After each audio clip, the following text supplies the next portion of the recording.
দীর্ঘ 18 বছরের একটা গুমট বাঁধা জগদ্দল পাথরের মধ্যে যে শক্তিটা আমাদের উপর চেপেছিল, তার থেকে মুক্তি পাওয়ার জন্যে বিএনপি সহ এই দেশের সকল বিরোধী রাজনৈতিক দল তখন আন্দোলন সংগ্রাম রাজপথে নানামুখী ঘটনা তখন জন্ম দিয়েছে।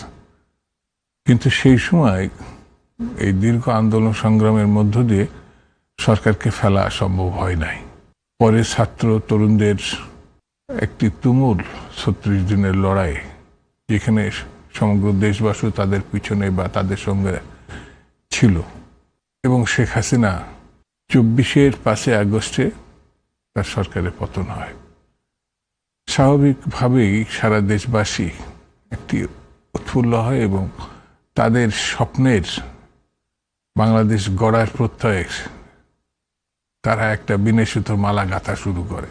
ধরেন 18 মাসের ডক্টর ইউনূস সাহেবের শাসন, পরবর্তীতে নির্বাচন এবং দেশনেত্রী বেগম খালেদা জিয়ার রাজনৈতিক দল বিএনপি জনাব তারেক রহমান সাহেবের নেতৃত্বে একেবারে অ্যাবসলিউট মেজরিটি যাকে বলে 200-র অধিক সিটে তারা জয়লাভ করে। তো এই জয়লাভের মধ্য দিয়ে মানুষ আরো স্বপ্ন দেখতে শুরু করে, যে স্বপ্ন 18 বছরের স্বপ্ন ছিল যে তারা এখন বেকারত্ব ঘুচবে, তরুণরা মধ্যবয়সে যারা আছে বেকার তারা একটা চাকরি পাবে, আইন শৃঙ্খলা যেটা ভেঙে পড়েছিল একেবারে পুরোপুরি মব জাস্টিসের মধ্য দিয়ে সেটা আবার পুনরুদ্ধার হবে, মানুষের একটু খাওয়া পড়ার নিশ্চয়তা দেখা দেবে। এই ন্যূনতম আশা এটা যে কোনো সরকারের বা যে কোনো জনগোষ্ঠী এটা করতেই পারে। গত 6 মাসের মধ্যে নানামুখী ঘটনা ঘটেছে, তবে আমার দৃষ্টিতে মনে হয়েছে যে একেবারে ভেঙে পড়া যে আইন শৃঙ্খলা পরিস্থিতি কিছুটা হলেও পুনরুদ্ধার হয়েছে, কিন্তু পুরোটা হয় নাই। আপনি যেটা নিজে উল্লেখ করলেন আমি তার সঙ্গে দ্বিমত করি না।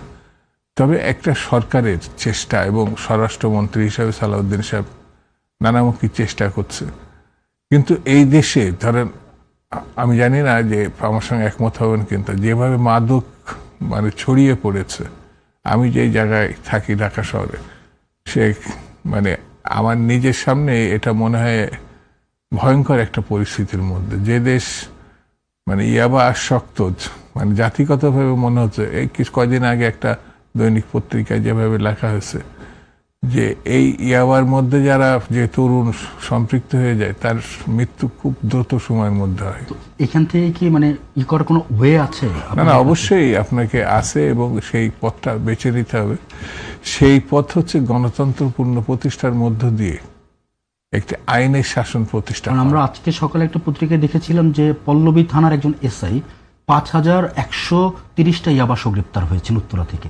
হ্যাঁ, এই যে ঘটনা যে প্রশাসনের আমি রাজনৈতিক দল করি, যদি কোনো ছাত্র সংগঠন রাজনৈতিক দলের সদস্যরা এর মধ্যে সম্পৃক্ত হয়ে যায়, আমি আলাদা করে নাম বলছি না, আমার খুব খারাপ লাগবে। আইন শৃঙ্খলা যারা রক্ষা করবে তারা যদি এর ভিতরে গ্রেপ্তার হয়ে যায় বা তার সঙ্গে সম্পর্ক চিহ্নিত হয়, এটা খুব দুঃখজনক ঘটনা। সেই জন্য আমাদের সমাজে যে পচনটা যেখান থেকে লেগেছে সেটা অতি দ্রুত, এটা একটা সরকার না, এটা জাতীয় দায়িত্ব হিসাবে সকল রাজনৈতিক দল মেধা নেতৃত্ব হয়তো সরকার থাকবে, কিন্তু এটা অনতিবিলম্বে যদি আমরা দ্রুততার সঙ্গে এই আইনের শাসন প্রতিষ্ঠা করতে না পারি, তাহলে এর থেকে আমরা রেহাই পাবো এটা আমার কাছে মনে হয় না, বরঞ্চ ক্রমে আরো খারাপের দিকে যাবে। তো এটার জন্য কি সামাজিক কোনো আন্দোলন বা এই টাইপের মাস্ট? রাজনৈতিক দলগুলো তো আছেই, কিন্তু সামাজিক আন্দোলনটা খুব জরুরি। বিভিন্ন কর্নার থেকে বিভিন্নমুখী উদ্যোগ, বিশেষ করে এই তরুণ সমাজকে আমরা যদি রক্ষা করতে ব্যর্থ হই এবং তাদেরকেও এই আন্দোলন, যেমন তারা কি পারে, এটা 24শে গণঅভ্যুত্থানে তো আমরা দেখেছি। আমাদের একটা দীর্ঘ ইতিহাস আছে, ভাষা আন্দোলন আছে, 62 ছাত্র আন্দোলন আছে, তারপরে আপনার 71 মুক্তিযুদ্ধ আছে, আমাদের এই সময়গুলোতে কিন্তু তরুণ সমাজ, ছাত্র সমাজের যে অভূতপূর্ব ভূমিকা, তাহলে আমরা এই সামাজিক আন্দোলনে কেন তাদেরকে নিয়ে আসতে পারছে না, বা তারাই বা আসছে না কেন, এই জিনিসগুলো আমাদের ভেবে দেখার দরকার আছে। ধন্যবাদ আপনাকে। আমি কাজী সাজ্জাদ জহির চন্দনের কাছে জানতে চাচ্ছি যে পুলিশের যে কর্মকর্তার উদ্ধৃতিটা দিয়েছিলাম যে প্রতিদিন 10টা খুন যেন আমাদের ভাগ্যে লেখা, এটা কি পেশাদারিত্বের চরম অভাব, নাকি এটাই আজকাল বাস্তব যা পুলিশের মুখ দিয়ে বেরিয়ে আসলো? আর রাষ্ট্রযন্ত্রের দেউলিয়া হিসেবে দেখবেন এই যে নাগরিকের জীবন একটা চরম অনিশ্চিত লটারিতে পরিণত হয়ে গেছে, এটাকে আপনি কিভাবে দেখছেন? আমি শুরুতেই রংপুরের জেলা স্কুলের সাবেক শিক্ষক গণপতি চক্রবর্তী এবং তার পরিবার সহকে যে নৃশংসভাবে হত্যা করা হয়েছে সে হত্যাকাণ্ডের তীব্র নিন্দা জানাই এবং অবিলম্বে হত্যাকারীদের গ্রেপ্তার, দৃষ্টান্তমূলক শাস্তি এবং এই হত্যার রহস্য উন্মোচন করে দেশবাসীর সামনে প্রকাশ করা উচিত। এটা আমি শুরুতেই বলে নিচ্ছি। এক, দ্বিতীয় বিষয় হলো আসলে আমাদের দেশে যে সামাজিক যে অবস্থা বা অর্থনৈতিক যে অবস্থা বিরাজমান এবং রাজনৈতিক অবস্থা যেটা বিরাজমান, এই তিনটাকে আপনি যদি কম্বাইন করতে না পারেন তাহলে কিন্তু এটার গোড়াটা আপনি ঠিক বুঝতে পারবেন না। কারণ অর্থনীতির উপর পাশে রাজনীতি নির্ভর করে, রাজনীতির পরিস্থিতির উপর সামাজিক অবস্থানগুলো নির্ভর করে।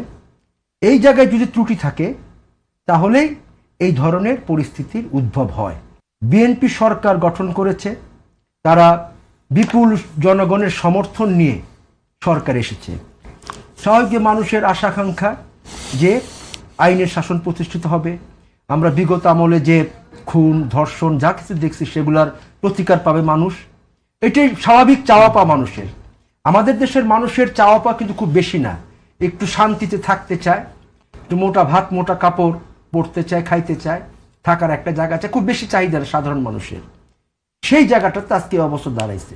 সবচেয়ে বড় বিষয় হলো যে আপনার আমাদের যে ব্যবস্থা, রাষ্ট্র পরিচালনার ক্ষেত্রে যে ব্যবস্থা বিদ্যমান, যে বিরাজমান, সেই ব্যবস্থার ফলে কিন্তু এই ধরনের ঘটনাগুলো ঘটছে। আপনি বিবেচনা করে দেখেন, আমরা শেখ হাসিনার 17 বছরে যে বলি ফ্যাসিস্ট শাসন বলি আমরা, সেইখানে যে পুলিশ, যে আইন শৃঙ্খলা রক্ষাকারী বাহিনী, যে প্রশাসন, লুটেরা, ধনিক শ্রেণী সবাই কিন্তু যার যার জায়গায় আছে। এইসব জায়গায় কিন্তু কোনো পরিবর্তন হয় না, সংস্কার হয় নাই। আইন শৃঙ্খলা বাহিনীর সে একই অবস্থা। আইন শৃঙ্খলা বাহিনীর যে সংস্কার করা, সেটা তো আমরা শুনেছিলাম ইউনূস সাহেব কত সংস্কারে লাফালেন, শুধুমাত্র পোশাক পরিবর্তন হয়েছিল, সংস্কার লাফালেন, এই করবেন সেই করবেন, আসলে কিছুই করেন নাই, শুধু পুলিশের এক পোশাক পরিবর্তন করা ছাড়া। এখন এই জায়গাটাতে যদি আপনার সিস্টেমের কোনো পরিবর্তন না আনা যায়, আইন শৃঙ্খলা রক্ষাকারী বাহিনী হবে আইনের রক্ষক, জনগণের রক্ষক, মানুষের নিরাপত্তা দেবে তারা যখন এই জায়গাটাতে চলে যায়, তাদের যখন চেইন অফ কমান্ড নষ্ট হয়ে যায়, তারা যখন দুর্নীতিতে মোহগ্রস্ত হয়ে পড়ে বা দুর্নীতিতে জড়িয়ে পড়ে, তখন আপনার এই ধরনের পরিস্থিতি সৃষ্টি হয়। আপনি দেখেন আজকে বিবিসির একটা জরিপ আমি দেখলাম যে প্রতিদিন গড়ে 10টা খুন হচ্ছে। খুব ভয়াবহ চিত্র, কিন্তু এটা ভয়াবহ চিত্র। আজকে শুধু খুন না, আজকে আপনি শুরুতে বলছিলেন দুই ভাই কথাটা বলছেন মব সন্ত্রাস। আপনি দেখেন কোন জায়গায় চলে গেছে। ব্রাহ্মণবাড়িয়ায় পুলিশ লাইনের ভেতরে সাংস্কৃতিক অনুষ্ঠান, সেই সাংস্কৃতিক অনুষ্ঠান এক শ্রেণীর ধর্মান্ধ প্রত্যেকের গোষ্ঠীকে বন্ধ করে দিল, কিশোরগঞ্জে করতেই দিল না। এমনকি আমাদের যে সিলেটের বিয়ানীবাজারের যে নৌকা বাইচ, যেটা আমাদের বাংলার ঐতিহ্য কৃষ্টি, সেইটাও করতে দেবে না, সব বাদ দেন। এমনকি আগামীকাল আমাদের নবী হযরত মুহাম্মদ সাল্লাল্লাহু আলাইহি ওয়াসাল্লামের কালকে জন্মদিন। বাংলাদেশে কিন্তু ট্রেডিশনালি যুগ যুগ ধরে ঈদে মিলাদুন নবী পালিত হয়ে আসছে, এটা কিন্তু মানুষের কালচারের অংশ। কিন্তু দেখলাম গতকাল যে মাদ্রাসার কিছু ছেলেপেলে লাঠি সোটা নিয়ে একটা ছবি দেখলাম এবং কাগজে এসছে, তারা ঈদে মিলাদুন নবী পর্যন্ত করতে দেবে না, এবং এটা ব্রাহ্মণবাড়িয়াতে জনগণই প্রতিহত করেছে। হ্যাঁ, আমি বলতেছি যে পরিস্থিতি কোথায় চলে যাচ্ছে। এখন এটা ভয়াবহ পরিস্থিতি সৃষ্টি হচ্ছে। এই পরিস্থিতি মোকাবেলা সরকারকে করতে হবে। আমরা বিরোধী দল রাজনীতি করে আমরা সমর্থন করতে পারবো, সহযোগিতা করতে পারবো, উদ্যোগ সরকারকে নিতে হবে এবং সরকারকে এখানে ব্যবস্থা নিতে হবে। এখন সরকার যদি মনে করে এই উগ্র সাম্প্রদায়িক এই প্রতিক্রিয়াশীল শক্তি বা এগুলাকে আমি আশ্রয় প্রশ্রয় দেবো, তাহলে তো সরকার নিজে বিপদে পড়বে। আর আইন শৃঙ্খলা পরিস্থিতির যে অবনতি হয়েছে সেটা আমরা সবাই দেখছি, এবং মানুষের যে আকাঙ্ক্ষা, যে প্রত্যাশা, সেই জায়গাটাতে পূরণ এখনো হয় নাই। আইন শৃঙ্খলা পরিস্থিতির যদি আপনি উন্নতি করতে না পারেন, তাহলে আমরা যে ফ্যাসিবাদকে তাড়িয়েছি, দেখা যাবে যে এক সময় এসে তারাই আবার চলে আসবে। তর্কের খাতিরে জিজ্ঞেস করি যে সরকার যদি এই বিরুদ্ধে ব্যবস্থা নেয়, তখন যদি আবার একটা গোষ্ঠী বলে ওঠে যে মত প্রকাশে বাধা দিচ্ছে, তখন না, এই ক্ষেত্রে অবশ্যই সেখানে আপনার সরকার দৃষ্টিভঙ্গি পরিষ্কার থাকতে হবে। মত প্রকাশের বাধার ব্যাপার না তো, আমি দেখব আইন, আপনি যদি একটা ভালো কথা বলছেন, আইনের শাসন প্রতিষ্ঠা করা এটা আমার প্রধান দায়িত্ব। আইনে যা আছে সেটাকে নিয়ে আমি অগ্রসর হতে চাই, কিন্তু আমাদের যে সিস্টেম, আমাদের বিচার ব্যবস্থা, আইন ব্যবস্থা যাই বলেন, সবকিছু ধ্বংস হয়ে গেছে, তো আসলে ধ্বংস হয়ে গেছে। এবং যারা দেশ রাষ্ট্র আমাদের স্বাধীনতার পর থেকে দেখেন, এই 55 বছরের থেকে দেখেন, যারা দেশ রাষ্ট্র পরিচালনা করছে, এর দায়িত্ব, এর দায়ভার এদেরকে নিতে হবে আর কি। এদের শাসন ব্যবস্থার কারণেই আজকে এই অবস্থা বাংলাদেশে তৈরি হয়েছে আর কি। ধন্যবাদ আপনাকে। আমি একটু শামসুজ্জামান দুদুর কাছে জানতে চাচ্ছিলাম যে পুলিশ তো এখন এক ধরনের ডিমোরালাইজড অবস্থানে আছে, ভীতি নিয়ে কাজ করতেছে। একটা জনবান্ধব পুলিশ বাহিনী পুনর্গঠন করতে কি কি সংস্কারকে আপনার অগ্রাধিকার ভিত্তিতে দেখবেন? এবং আরেকটা প্রশ্ন হচ্ছে যে রাজনৈতিক প্রভাবমুক্ত পুলিশিং কি আদৌ বাংলাদেশে সম্ভব? অবশ্যই সম্ভব। আপনি যদি গণতন্ত্রের সপক্ষে থাকেন, আইনের শাসনের সপক্ষে থাকেন, সাংবিধানিক শাসনের সপক্ষে থাকেন, তাহলে কেন এটা জনবান্ধব পুলিশ হবে না? আর পুলিশ এই যে ডিমোরালাইজড আপনি যেটা বললেন, তাদের এই খোলস থেকে বেরিয়ে আসতে হবে। তাদের উপরে যারা আক্রমণ করছে বা মানে বিপদে তারা পড়েছে, এটি তারা কেন তারা ওইভাবে নিচ্ছে?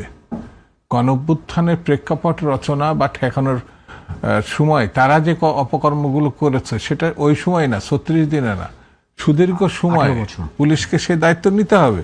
পুলিশের বিপক্ষে আমি বলছি না, কিন্তু পুলিশ মনে হচ্ছে যেন ডিমোরালাইজড কথা। যদি চাকরি ভালো না কে ছেড়ে দিলে আমাদের অনেক বেকার, তো অনেক বেকার আছে।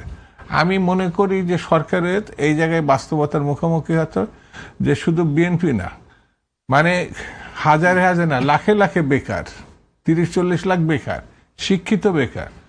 আমি যদি মনে করি যে এরা কাজ করতে সক্ষম না, তাহলে বাড়িতে যাক, কৃষিকাজে যাক বা অন্য কোনো কাজে যাক, কিন্তু আমি বেতনও নেব, দায়িত্ব পালন করব না। আর যখন মানুষ গুম করার দরকার হয়েছে, অপশাসনের সময় তারা যে নির্যাতন ছাত্র জনতার উপরে করেছে, আমাদের ইলিয়াস আলী ছাত্র দলের একসময় সেক্রেটারি ছিল, আজ পর্যন্ত ফেরত আসেন, চৌধুরী আলম ফেরত আসেন। এই অপকর্মগুলো কারা করেছে? সেই জন্য আমি মনে করি এই জিনিসগুলো আপনার, এই যে ভাই যে কথাটা বলল আমাদের সিপিবির সভাপতি সাহেব, উগ্র সাম্প্রদায়িক পরিস্থিতি, আপনি দেখেন আমাদের কিছু সৃজনশীল ব্যাপার আছে, একের পরিষ্কার কথা, এটা আমাদের জাতিসত্তার একটা অংশ বলতে পারেন। আপনি নৌকা বাইচ করতে দিবেন না, সাংস্কৃতিক অনুষ্ঠান করতে দিবেন না, গান বাজনা করতে দিবেন না, বাংলাদেশই তো থাকে না। ইসলামিক রিপাবলিক অফ পাকিস্তান, ওইটা ভেঙে বাংলাদেশ হয়েছে, ওইটা সাম্প্রদায়িক রাষ্ট্র। তার যদি কেউ রক্ষক ধক্ষক মানে পছন্দ করে, করতে পারে, আপত্তি নেই তো। সেখানে আমাদের লক্ষ লক্ষ বাঙালি পাকিস্তানে আছে, লক্ষ লক্ষ বাঙালি ওই পাকিস্তানে আছে, তারা ওইটা পছন্দ করছে, ওখানে থাকছে। এমনকি এই দেশ থেকেও গেছে, নুরুল আমিন সাহেব বোধহয় সম্ভবত ওখানে গিয়ে প্রেসিডেন্ট হয়েছিলেন 71-এর পরে, কবরও আছে ওখানে, এবং ওখানেই তার মৃত্যু হয়েছে, ওখানে তার কবর হয়েছে। আমি কারোর এই বিদ্বেষ নিয়ে কথা বলছি না, ইডিওলজিক্যালি এক একটা পছন্দ থাকতে পারে। সেই জন্য মানুষ অনেকেই আছে আমাদের বাঙালি মুসলমানের ভিতরে, যারা মক্কাতে আছেন, যারা আমেরিকাতে আছেন, মক্কাতে অনেকেই আছেন যারা মনে করে আমাদের ধর্মে আছে যে মক্কায় তার মৃত্যু মানে একেবারে নিশ্চিত বেহেশত। এটা আমাদের ইসলাম ধর্মে, এটা আমরা বিশ্বাস করি। তো এই কারণেও তো ওখানে থাকতে পারে না। তো স্বাভাবিক কারণে আমার কাছে মনে হয়েছে, একের পরিষ্কার করে বলি, উগ্র সাম্প্রদায়িকতা এটা মুসলমানিত্ব না, এটা এক ধরনের ফ্যাসিজমের অংশ। এটা রাজনীতির নামে সরকারের স্ট্যান্ড না, এটা রাজনীতি। আমি রাজনৈতিক দল করলে আমি রাজনৈতিক দলের একজন কর্মী, আমি সরকারের অংশ হিসেবে কথা বলছি না। আমরা ধারাবাহিকভাবে ছাত্র আন্দোলনের মধ্য দিয়ে আজকে এই জায়গায় আসছি। আমরা কখনোই সাম্প্রদায়িকতাকে আমরা প্রশ্রয় দিইনি। সে 73-তে আওয়ামী লীগ সাম্প্রদায়িকতার নামে জমি দখল করতে চাইছে, আমরা তো আমার ছাত্র ইউনিয়নের কর্মী হিসেবে এটা বাধা দিয়েছি। কারা করছে? আওয়ামী লীগ, ছাত্রলীগ। চুয়াডাঙ্গায় গেলে আপনি বুঝতে পারবেন, আলমডাঙ্গায় গেলে বুঝতে পারবেন যে সেই সময় কারা এই সাম্প্রদায়িকতার পক্ষে গেছে। তখন তো জামাত ইসলামের একেবারে খতম হয়ে গেছে। আমার প্রশ্ন হচ্ছে যে আপনি স্বাধীনতার সপক্ষের মানুষ, মুক্তিযুদ্ধের সপক্ষের মানুষ, আন্দোলন সংগ্রামের সপক্ষের মানুষ, সে কখনো সাম্প্রদায়িক হতে পারে না। আর যে সাম্প্রদায়িক সে কখনোই 71 বা স্বাধীনতায় বিশ্বাস করতে পারে না। সে একটা মানে মান্ধাত্তার আমলে একটা মানে কি বলবো বিদ্বেষমূলক একটা অবস্থার মধ্যে থাকতে চায়। সেই জন্য আমার কাছে যেটা মনে হয়েছে যে এই যেমন বিবিসির কথা বলি, বিবিসি যে প্রতিদিনের 10 জনের মানে কথা যেটা মানে বলেছে, আমি বিবিসিকে বিরোধিতা করছি না। খুন যেমন হচ্ছে, খুনের বিপক্ষেও আবার এখানে রাজনৈতিক দলগুলো মানে খুনের বিপক্ষেও অবস্থান নিছে। আমি অপসংস্কৃতির যেমন বিরুদ্ধে, অপপ্রচারের বিরুদ্ধে। অপপ্রচার বলতে সুপ্রচারগুলো আমি সামনে আনছি না, যারা এটার বিরোধিতা করছে, যেসব সংগঠন বিরোধিতা করছে তাদের কথাগুলো আমি দেখছি না। আমি দেখছি হচ্ছে খালি খুনাখুনির সংবাদ দিয়ে সমাজটাকে অস্থিরতার মধ্যে কিভাবে নিয়ে যাওয়া যায়। সেই জন্য আমার কাছে মনে হয়েছে যে এই সব কিছু জিনিস আমরা এই গত যেটা উৎখাত করেছি আমরা পতিত সরকার, শেখ হাসিনার সরকার, সেই সরকার থেকে বেরিয়ে এসে সরকারের অবশ্যই দায়িত্ব আছে, আমি এটা অস্বীকার করছি না, কিন্তু গণতান্ত্রিক রাজনৈতিক দলগুলোরও দায়িত্ব আছে সরকারকে সঠিক পথে নিয়ে তাদেরকে এগোনো। এখন আমি যদি মুখ বন্ধ করে থাকি তাহলে সরকার বেলাইনও চলে যেতে পারে। কেন আমি যেতে দিব? কারণ এই সরকার জনগণের নির্বাচিত সরকার, এই সরকার আন্দোলনের পরবর্তী সরকার, এই সরকার আমি ব্যক্তিগতভাবে বিশ্বাস করি মানুষের সরকার। আর এরপরে যেটা একেবারে অনিশ্চয়তাপূর্ণ, আওয়ামী লীগ নিষিদ্ধ, বিএনপি থাকতে বললো না, উগ্র সাম্প্রদায়িকতারা ক্ষমতা দখল করলো, বাংলাদেশ বলে কিছু থাকবে না। তো পুলিশের একজন কর্মকর্তা বললেন যে প্রতিদিন 10টা করে খুন আমাদের ভাগ্যে লেখা। এটা কি আসলে বাস্তব? আমরা কি এতটা অসহায় অবস্থা এখন আছি? এই অসহায় অবস্থা থেকে, লটারির জীবন থেকে বেরিয়ে আসার জন্য কি করা উচিত? ধন্যবাদ। প্রথম বিষয় হলো যারা সরকারে থাকেন তাদের এটা কঠোর হস্তে দমন করতে হবে। এক, পুলিশ বাহিনীর সংস্কার করতে হবে এবং দলীয় ভিত্তিতে পুলিশের নিয়োগ সেটা বন্ধ করতে হবে। আমার দল করেছে বলে সে ভালো পুলিশ, আর আমার দল করেনি বলে যে সে ভালো পুলিশ না, সেই জায়গাটায় সংস্কার আপনার করতে হবে এবং পুলিশের মধ্যে মনোবল সেটা ফিরিয়ে আনতে হবে। এবং দুদু ভাই ঠিকই বলছেন, যারা এই পুলিশের এই কাজগুলো দায়িত্ব পালন করতে পারছে না তারা চলে যাক। আমাদের এখানে কোটি কোটি বেকার বাংলাদেশে, 4 কোটি বেকার বাংলাদেশে এখন, সেই বেকারত্বর কিছুটা হলেও তো গুজবে সেইখানে। এবং এই ক্ষেত্রে সরকারকে এই জায়গাটাতে মুখ্য ভূমিকা পালন করতে হবে। পুলিশ জনগণের বন্ধু হিসাবে যেন থাকতে পারে সেই মানসিকতা, সেই দৃষ্টিভঙ্গি গড়ে তুলতে হবে। তা না হলে আপনি এটার সমাধান করতে পারবেন না।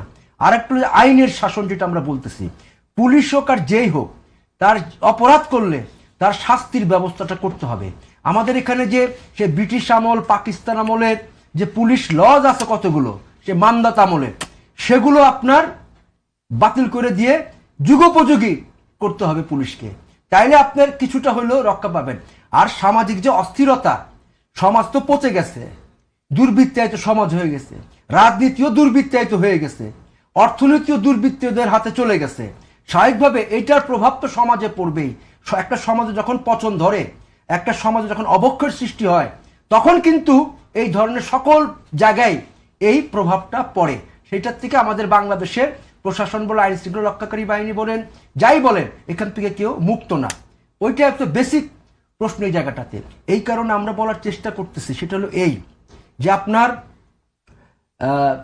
যেটা করা উচিত, ব্যবস্থাগুলো পরিবর্তন। আমরা জানি বিএনপি যে রাজনীতিতে বিশ্বাস করে, যে আদর্শে বিশ্বাস করে, যে মুক্তবাজার অর্থনীতিতে বিশ্বাস করে, সেটা সম্ভব না, এটা ফ্যাক্ট।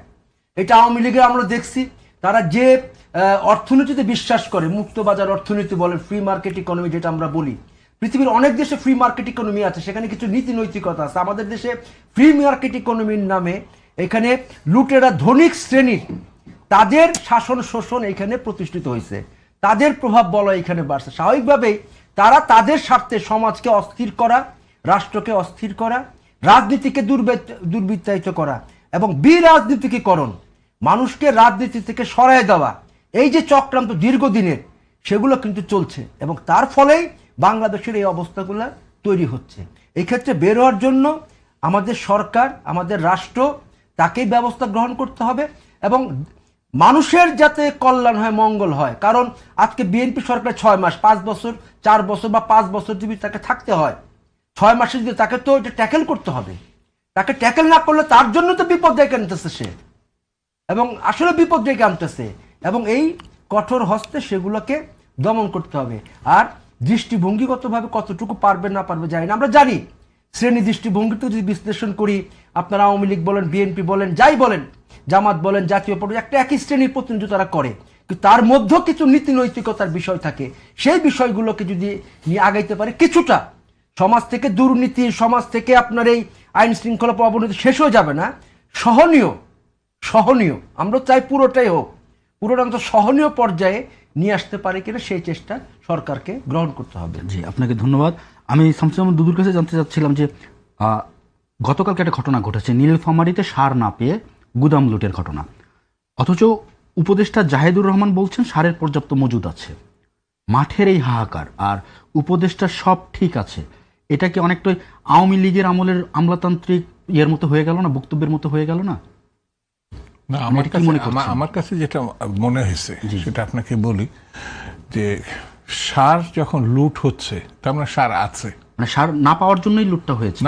না পাওয়ার কথাটা আরো পরে। আমি যেটা বলতে চাচ্ছি সেটা হচ্ছে যে ব্যবস্থাপনার সঙ্গে যারা যুক্ত, এটা হচ্ছে এই সারটা আমার দরকার 2 দিন আগে, অর্থাৎ এটা কৃষকের দরকার, এগুলো আমলাতন্ত্রের দরকার না, ব্যবসায়ীদের দরকার না। আমি ওই অনুভূতিটা বুঝি কিনা কৃষকের, যে কোন সময় সে কৃষক জানে আকাশের দিকে তাকিয়ে থাকলে সে বুঝতে জানে যে আকাশ পানি দিবে কিনা। ও যদি সেচের পানি নাও পায়, ও কিন্তু আকাশ নির্ভর হয়ে যায়। আমার হলো বাস্তবতার সঙ্গে, আমি কৃষক আন্দোলন দীর্ঘদিন থাকছি। একটা কৃষক, তার যে অভিজ্ঞতা, একটা কৃষিবিদের, এটা যদি আপনি সমন্বয় না করতে পারেন, কৃষিবিদের অভিজ্ঞতা আর কৃষকের বাস্তব অভিজ্ঞতা, এটা যখন সমন্বয় করতে পারবেন, তখনই কৃষি আপনার এগিয়ে যাওয়ার সম্ভাবনা আছে। সার আপনার আছে, কৃষককে আপনি দিচ্ছেন না, কৃষক জানে যে সার আছে। তো এই সিদ্ধান্তটা কে নিল যে এখন দেওয়া যাবে না? 2 দিন আগে আপনি দিবেন, 7 দিন আগে দিবেন, আপনি কেন গুদামজাত করে রাখছেন? যে রাখছে, এখন আমি যদি তাকে কালপিট বলি, সে তো খুশি হবে। যদি 2 দিন আগে সে সিদ্ধান্ত নিত, তাহলে এইরকম একটা নিউজ আমার জাতিগতভাবে দেখতে হতো না, আর আমার কৃষকের ক্ষতিগ্রস্ত হতো না। আমার কাছে যেটা মনে হয়েছে, যত দক্ষ এবং যত পপুলার গভর্নমেন্ট হবে, তার যদি কিছু কিছু জায়গায় 2-4 জায়গায় এই ধরনের ঘটনা থাকে, দেখেন আমি 90 ভাগে মানে কৃষক ক্ষেত্রে বিএনপি এই 6 মাসে সফল, 90 ক্ষেত্রে, কৃষি কাঠ থেকে শুরু করে নানান ক্ষেত্রে। কিন্তু একটা ছোট্ট নিউজ আপনাকে অনেকটাই ওই আগের ঘটনাগুলোকে উপহাস হিসাবে চিহ্নিত করে দিতে পারে। সেই জন্য আমি বরঞ্চ কৃষকের এই ঘটনার প্রেক্ষিতে বলবো, এই ব্যবস্থাপনার সঙ্গে যারা ছিল তাদেরকে আমাদের চিহ্নিত করতে হবে, এবং তাদেরকে আমাদের অবশ্যই মানে এই মুখোমুখি করতে হবে এই ঘটনার কেন তারা এরকম পরিস্থিতি তৈরি করলো। আর 2 নম্বর হচ্ছে, শুধু কৃষককে মানে ঘটনা না, আপনি বিভিন্ন জায়গায় আইন শৃঙ্খলার ব্যাপারে, এই যে চন্দন ভাই যেটা পুলিশের ক্ষেত্রে বলল, পুলিশ হাসিনা ব্যবহার করছে। এই দেশের পুলিশের কিন্তু ঐতিহ্য ওই রাজারবাগে 71-এর মুক্তিযুদ্ধের যে একেবারে মানে রাত্রিরে যে আক্রমণটা, এটা হচ্ছে বিডিআরের ওই পিলখানা আর রাজারবাগে হয়েছিল, এবং পুলিশ কিন্তু রুখে দাঁড়াইছিল। মুক্তিযুদ্ধ সেখান থেকে শুরু হয়েছে, আবার হ্যাঁ ওখানকার যে প্রতিবাদটা, তাহলে পুলিশের আমি বিচ্ছিন্ন ঘটনা হচ্ছে, শুধুমাত্র তারা জনগণের উপর, সেটা তো নির্দেশিত হয়ে তারা এই ঘটনা করছে। সেই জায়গায় একটা পরিস্থিতি তৈরি হয়েছে, এর থেকে বেরিয়ে আনার দায়িত্বটা কি তাদের না আমাদের? আমাদের যেমন এখন বিএনপির, সেই বিএনপির এখন আমি মনে করি যতটা সম্ভব চিকিৎসা নানান প্রকার আছে, আস্তে ফিরিয়ে আনা। আমি বললাম না, আবার আমাদের কোটি কোটি বেকারও আছে, কেউ যদি সত্যিকারের চাকরি না করতে চায়, ওই কমার মধ্যেই থাকে। আমরা তো বিরোধী দলের সময় যত রকম নির্যাতন মানে যখন সরকার করছে বারবার জেলে নিয়ে গেছে, তার ভিতরে কি আমরা এই মানসিকতা আমরা তৈরি করতাম না যে এটা আমাদের সহ্য করে এটা মোকাবেলা করতে হবে? এটাই তো বাস্তব। তা এখনো আমাদের এই যে পরিস্থিতিগুলো তৈরি হচ্ছে, এই পরিস্থিতি মোকাবেলা করতে হবে সমাজের সর্বক্ষেত্রে, এবং সেটি সরকারের যেমন বিশিষ্ট ভূমিকা আছে, রাজনৈতিক দলগুলো, এই যে চন্দন ভাই বারবার বললো যে বিএনপির নেতৃত্বে আমরা একটা গণতান্ত্রিক অভিযাত্রায় আসি, তাই তো? তো সেই বিএনপির অভিযাত্রায় কিন্তু একা না বিএনপি, এর সঙ্গে লড়াইটা কিন্তু অন্যান্য রাজনৈতিক দলও করছে, তাদেরও এখানে ভূমিকা আছে। তারাও তাদের মানে কর্মী হারাইছে, তারা অনেক ক্ষতিগ্রস্ত হয়েছে, শুধু বিএনপি যে তা না। কিন্তু বিএনপি ক্ষমতায়, পুলিশ বিএনপির, দায়টা হয়তো বিএনপির কাঁধে বেশি পড়ে। কিন্তু সেই ক্ষেত্রে মাননীয় স্বরাষ্ট্রমন্ত্রী সহ অন্যান্য যেসব মন্ত্রী আছে, আমি বলবো যে মাননীয় প্রধানমন্ত্রীর নির্দেশনা একটু ভালো করে ফলো করার জন্য।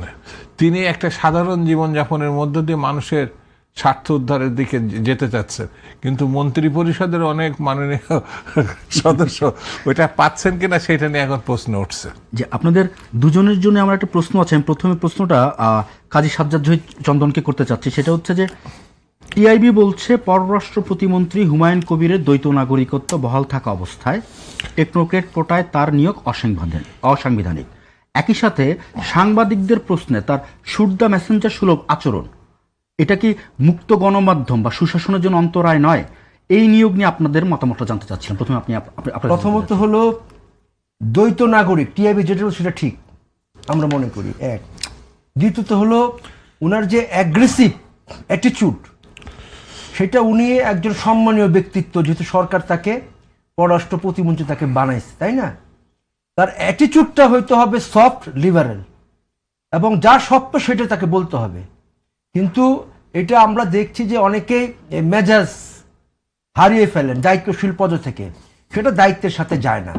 আর দ্বৈত নাগরিক দুঃখজনক হলো ইউনূসের আমল থেকে এটা শুরু হয়েছে বেশি। আমরা দেখলাম খলিলুর রহমান আমেরিকার থেকে নিয়ে আসে তারে উপদেষ্টা করছিল, বিএনপি দেখলাম তারে পররাষ্ট্রমন্ত্রী বানাইছে, তার নাগরিকত্ব নিয়ে প্রশ্ন আছে। তারপর দেখলাম আশিক চৌধুরী, তার নাগরিকত্ব নিয়ে প্রশ্ন আছে। মানে বাংলাদেশে কি আর লোকজন নাই, সব বাইরের থেকে এখানে সেট আপ করতে হবে? এইটা একটা পরিস্থিতি অন্তর্বর্তী সরকারের আমলে শুরু হয়েছে, সেই ধারাবাহিকতা এখনো বজায় আছে। হ্যাঁ, আপনি দ্বৈত নাগরিক, একটা নাগরিকত্ব আপনি সারেন্ডার করেন, ঠিক আছে, বাংলাদেশের নাগরিক, আপত্তি নাই তো। আপনি বাংলাদেশের নাগরিক, আপনার আপত্তি নাই, হন আপনি মন্ত্রী হন, প্রধানমন্ত্রীর কোনো সমস্যা নাই। কিন্তু আপনার দ্বৈত নাগরিকত্ব নিয়ে আপনি একটা মন্ত্রণালয় পরিচালনা করেন, সেটা তো শোভন না এবং সেটা উচিত না। এক্ষেত্রে রাষ্ট্র সরকার তাদের দৃষ্টিভঙ্গি কি সেটা তারাই ভালো বলতে পারবেন, কি করবেন। মাননীয় প্রধানমন্ত্রীর তো আপনার মন্ত্রী পরিষদ প্রধান তিনি কি ব্যবস্থা নেবেন না নেবেন সেটা ওনার বিষয়। তবে মন্ত্রীদের অ্যাটিটিউড, যেমন আজকে আমি একটু আলাপ করছিলাম যে আমাদের মন্ত্রীদের অ্যাটিটিউড কেমন হয়। আমরা বিএনপির 2000 ওই আমলে 1 থেকে 2006 আমলে আলতাফ হোসেন চৌধুরী স্বরাষ্ট্রমন্ত্রী ছিল, উনি বলে ফেললেন আল্লাহর মাল আল্লাহ নিয়ে গেছে, একজন বাবার কোলে একটা মেয়ে গুলি খাইছে। তারপরে দেখলাম ওই আওয়ামী লীগের আমলে যে স্বরাষ্ট্রমন্ত্রী ছিলেন সম্ভবত আরে আমলা, ওনার নামটা কি, চাঁদপুরের ভুলে গেলাম, মুনতাসির মামুনের আর কি, মহিউদ্দিন খান আলমগীর, উনি বললেন যে সাভারে যে রানা প্লাজা, এটা নাকি এক ধাক্কা দিয়ে রানা প্লাজায় ধস নামাই দিচ্ছে, হ্যাঁ ধাক্কা দিয়ে ফেলে দিচ্ছে। তারপরে আবার সালাউদ্দিন সাহেব দেখলাম বললেন যে ব্রাহ্মণবাড়িয়ার মানুষ ওরকমই। আরে মন্ত্রীরা তো তাদের অবস্থান থেকে দায়িত্বশীল কথাবার্তা বলতে হবে তাদের, তাই না? তারা যখন একটা কথা বলেন আগে পিছে বিবেচনা করে তাদের কথা বলতে হবে। সেটা দেখছি আমরা, আমাদের কাছে মনে হচ্ছে যে ধারাবাহিকতায় অতীতে চলে আসছে সেই ধারাবাহিকতা এখনো বিদ্যমান। যদি এই ধারাবাহিকতা বজায় থাকে তাহলে গণতন্ত্রের জন্য, আইনের শাসনের জন্য, মানুষের নিরাপত্তার জন্য প্রধান প্রতিবন্ধকতা হয়ে দেখা দেবে, এবং যেটা এই সরকারও মোকাবেলা করতে পারবে কিনা সেটা প্রশ্নের বিষয় থেকে যাবে বলে আমাদের কাছে মনে হয়। ধন্যবাদ আপনাকে। আমি শামসুদ্দৌলার কাছে জানতে চাচ্ছিলাম যে সাজ্জাদ জহির চন্দন বলছেন যে মন্ত্রীরা আজকাল মেজাজ হারিয়ে ফেলছেন, এটাকে আপনি কিভাবে দেখছেন? আর এই টিআইবি যে বললেন যে অসাংবিধানিক, এবং সাংবাদিকদের সাথে যে আমাদের হুমায়ুন কবির সাহেবের যে আচরণটা ছিল, এটাকে আপনি কিভাবে দেখছেন?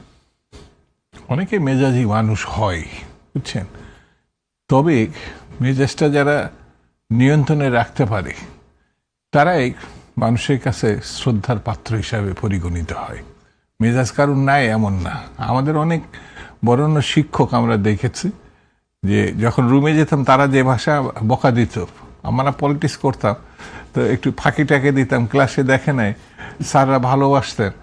তো রুমে গেছি তো বলতো, বাবা রে একটু ক্লাসে থাকা যায় না, এত রাজনীতি করলে হবে। তো এটা রুমে বলতেন। তারা অন্য ভাষায় অনেক সময় হুমকি ধামকিও দিতেন।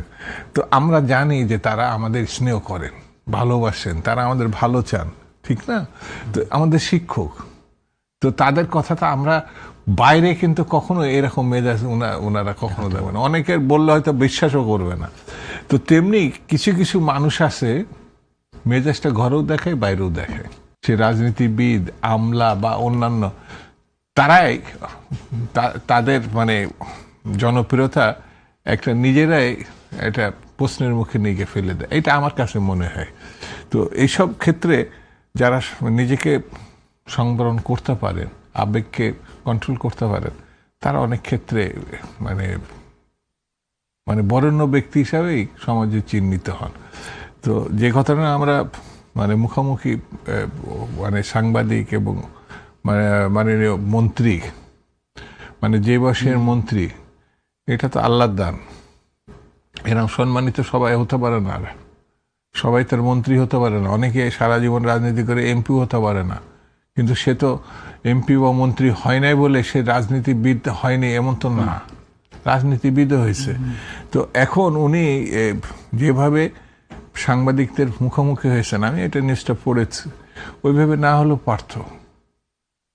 আমাদের বহু বাঙালি এই লন্ডনে, আমেরিকায়, অস্ট্রেলিয়াতে তারা স্থায়ী বসবাস করে এবং সেই দেশের সিটিজেন বহু আমাদের মানে পরিচিতদের মধ্যে আছে। এটা খারাপ কিছু না। আবার দেশে ফিরে এসে অনেকেই এই দেশের তাদের ওই নাগরিকত্ব বাদ দিয়েছে, এটাও আমার জানা আছে। ছেলেমেয়েরা সব ওখানে থাকে, কিন্তু তারা আর যাবো না, তারা এই দেশটাকে মনে করে ওই পাসপোর্টটা সারেন্ডার করে আমাদের এখানে আছে। তো এরকমও আছে। তো আমার হিসাবে যদি কেউ মনে করে যে সে সারেন্ডার করছে, তো এই প্রশ্ন মানে ব্যক্তি হিসাবে যদি দেখা দেয়, কাগজটা পকেটে নিয়ে গড়লেই তো হলো, অসুবিধা নেই তো, আছে না? যে প্রশ্নের মুখে পড়তে পাচ্ছি, তো আমি মেজাজ হারাবো কেন? এটা আমার কাছে মনে হয়। কারণ সরকারের সঙ্গে সব টোটাল সরকারের ভাবমূর্তি এর সঙ্গে যুক্ত। আজকে যে আলোচনাটা হচ্ছে, মাননীয় প্রধানমন্ত্রী তাকে মন্ত্রী পরিষদের সদস্য করছে বলেই কিন্তু তার গুরুত্ব এবং অবস্থান কিন্তু ভিন্নতর অন্য 5 জনের থেকে। সেই জন্য আমার কাছে মনে হবে, আমি নিশ্চিত সে এটা মানে পরিত্যাগ করে এসে, অর্থাৎ ব্রিটিশ সিটিজেনশিপ পরিত্যাগ করে এসে, কারণ এটা দায়িত্বশীল একটা ব্যবস্থা, তো সে এসে শপথ নিয়েছে। তো এটা আমার মনে হয় আরো পরিষ্কার করে বললে সরকারের জন্য, আমাদের দলের জন্য এবং জাতির জন্য আরো ভালো হবে। কিন্তু সাম্প্রদায়িকতা বিরোধী লড়াইয়ের কথা বলে আপনাদের কেন্দ্রীয় নেতা এম আকাশ এবং সাবেক নেত্রী কাবেরী গায়েন কেন আওয়ামী লীগের মতো একটা পুঁজিবাদী এবং ফ্যাসিস্ট সংগঠনের ন্যারেটিভ বেশ কয়েকবার সাবস্ক্রাইব করেছেন, এটি কি আদর্শিক বিচ্যুতি বলে আপনি মনে করছেন? প্রথমত হলো সেটা কতটুকু করেছে সেটা প্রশ্ন বিষয়।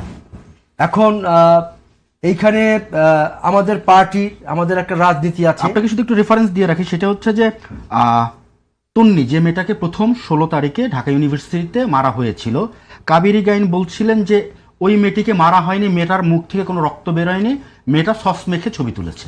না, এই ক্ষেত্রে কাবেরী গায়েন কিন্তু পরে একটা ব্যাখ্যা দিচ্ছেন, সেটা আসলে একটা এআই করে এটা করা হয়েছিল, উনি জেনে না বুঝে এটা তিনি শেয়ার করেছেন।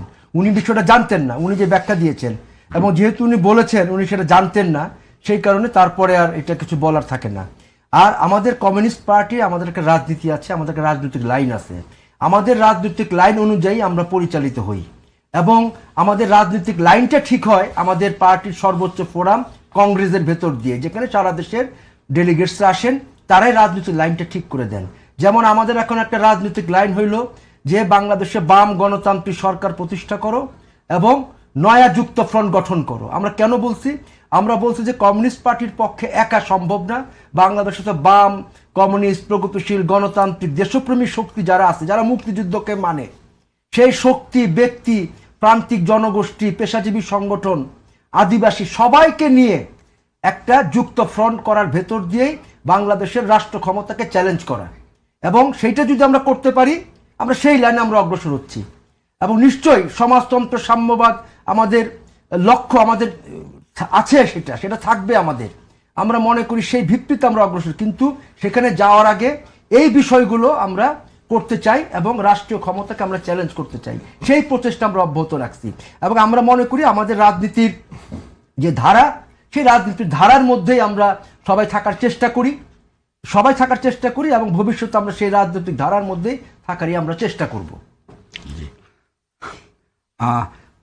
শামসুজ্জামান দুদু সাহেব, আপনার কাছে একটা প্রশ্ন করতে চাচ্ছি। প্রথম আলোতে একটা নিউজ এসছে, আজ আন্তর্জাতিক অপরাধ ট্রাইব্যুনালের চিফ প্রসিকিউটর কার্যালয়ে সানজিদা তুলি উনি বলছেন যে জামাত ইসলামের রাজনীতির সাথে সম্পৃক্ত ব্যক্তিদের কারা গুম করেছিল সেটার তদন্ত এবং বিচার অন্তর্বর্তী সরকারের সময় ট্রাইব্যুনালে প্রাধান্য পেয়েছিল, এই মর্মে উনি একটা অভিযোগ করেছেন।